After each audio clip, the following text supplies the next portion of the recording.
and every one of you in here today, you have value. Turn to the person next to you and say, you got value. Now, if they told you you have value, tell them you got value.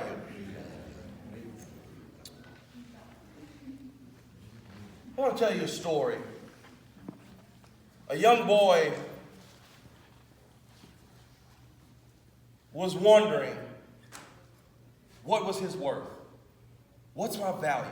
So he walked up to his father and he said, Dad, what's my worth? His father said, hold on, son, I'll be right back.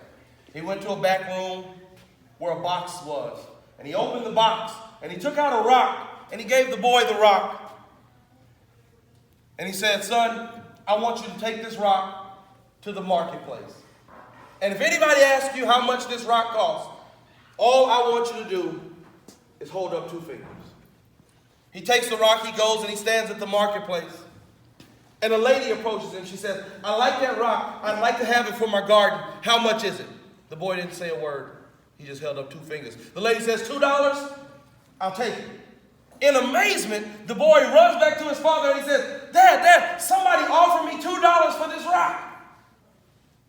His father says, son, now I want you to take this rock and I want you to go stand in the museum by the curator's door. Just stand there. And if anyone asks you how much this rock costs, all I want you to do is hold up 2 fingers. The boy went to the museum. He stood by the curator's door.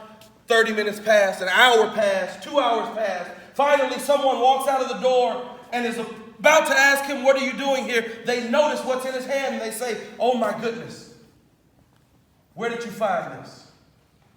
I'd like to have it for my collection here at the museum. How much would you take for it? The boy holds up 2 fingers.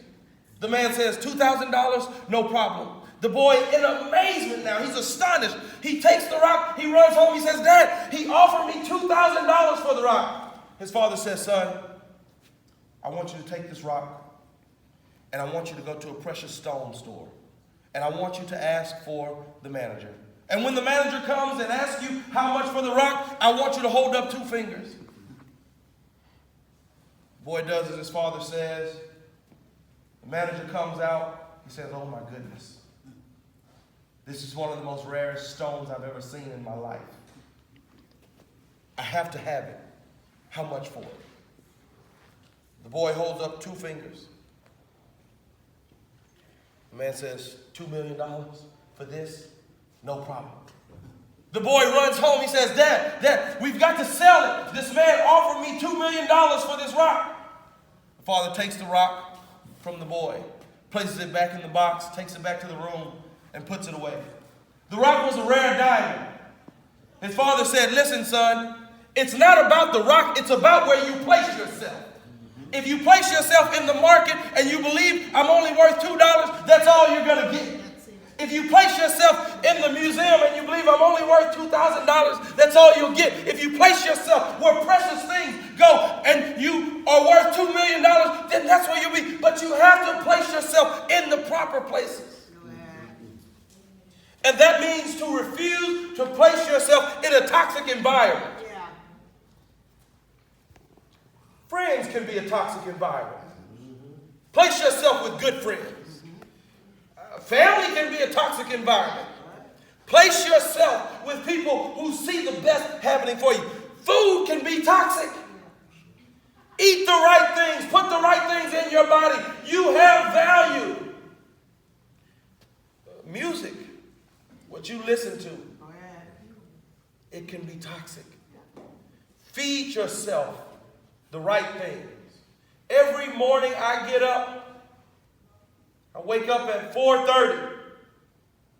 I turn the TV on, I put YouTube on, and I listen to Jim Rohn from 4:30 to 5 o'clock. Every morning I listen to this same speech telling me that I have greatness in me, telling me that I can be something better, telling me that I can chase my dream. I listen to that every morning.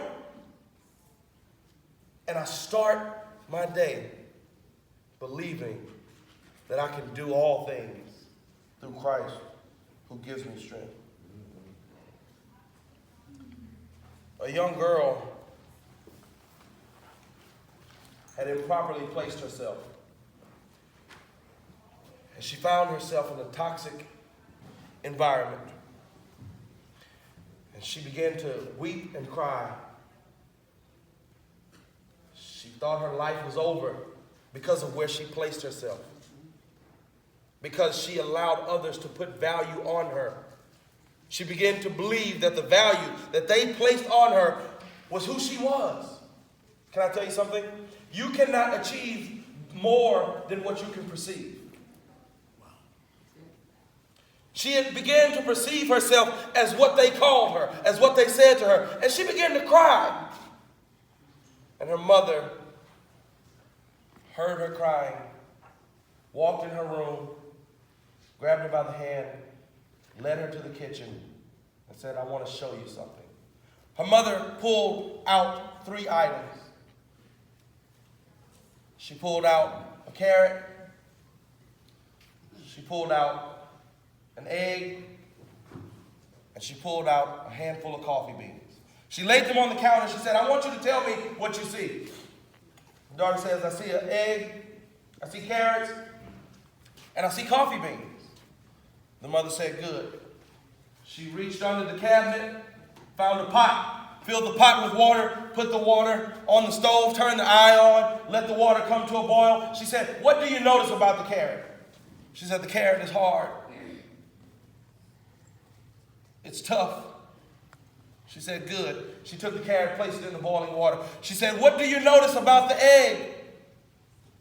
She said, well, there's a soft inside, but there's a hard shell around it, protecting the soft inside. She said, good. She placed the egg in a pot. She said, what do you notice about the coffee beans? She said, they're coffee beans. The mother said, good. She placed them in the pot. After about 15 minutes, she took the egg out. She took the carrot out. And she took the coffee beans out. She said, now tell me what you notice about the egg. She said, well, the shell is still hard, but the inside has become hard. In a toxic environment, if you don't watch it, your heart will become hardened. She said, tell me what you notice about the carrot. She said, the carrot is soft and it's mushy now. The carrot went in hard and strong, and now it's soft and mushy. If you don't watch it, that toxic environment will change you and shape you into what it wants to shape you into. And she said, what do you notice about the coffee beans? She said, the coffee beans are still coffee beans. She said, now look at the water. What's happened to the water? She said, the coffee beans have turned the water into coffee. That's what you ought to wake up every day and say, I'm a coffee bean. I am going to set my environment. I am going to change things. Things will not change me. Place yourself properly. The last one, number 4. Everybody say number 4. Number 4. Persistence. Everybody say persistence. Persistence. Hal Borland famously said this. He said, knowing grass, I can appreciate persistence. Knowing grass, I can appreciate persistence. I love cutting grass. But no matter how much I cut it, I have to cut it again.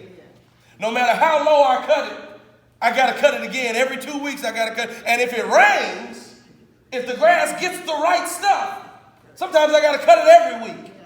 That's what persistence is. Refusing to give up. Refusing to quit. You cut me down, I'll grow right back. You knock me down, I'll pick myself right back up. Persistence. Persistence. Everybody say persistence. Persistence. Refusing to quit. Refusing to back down.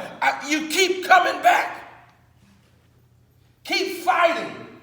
One of my favorite movie series is the Rocky movie series. And Rocky is getting beat up by Clubber Lang. Clubber just had him on the ropes, and Rocky just standing there letting Clubber pound him. I said, Rocky, you gotta quit. We gotta throw in the towel. It's over. Rocky said, no, one more round. He got in there. He fought another round. Got beat again. Rocky said, Rocky, he gonna knock your brains out. You gotta quit. Rocky said, no. One more round. That's what you have to tell life. One more round. One more round. One more round. Can I tell you something? If you keep showing up, trouble will leave. Yeah. Trouble will get tired of you showing up. Keep showing up.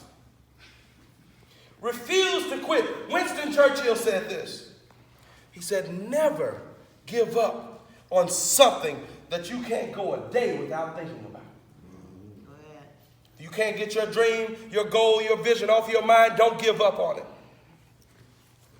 Don't go one day without working towards it. I'll end with this story.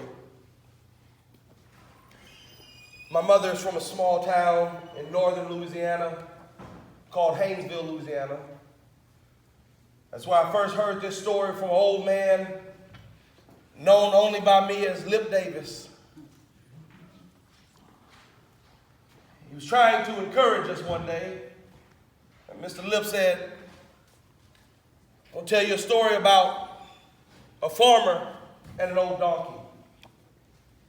Said the farmer had a big spread of land, and one day his old donkey was walking the land and he fell into a 40-foot well. All the way to the bottom. Mr. Davis said, and his donkey burrowed and hollered and burrowed and hollered and cried and burrowed and burrowed and hollered, till finally the farmer heard it, walked up and discovered the donkey down in the hole. After about 3 hours of trying to retrieve the donkey, the farmer gave up. Said the well is dry, the donkey is old, it's no more use. So, went down the road and gathered up 5 or 6 of his neighbors, asked him, please come help me fill in my well. When the donkey looked up and saw now maybe 10 people standing atop the well, he grew with excitement. They took their shovels, pitched dirt down the well onto the donkey. Didn't take the donkey long to realize what was happening. As the dirt hit his back, he realized they're giving up on me. They're about to bury me alive. And he hollered and cried because of what was about to happen. He hollered and cried because of the fate that he thought would befall him.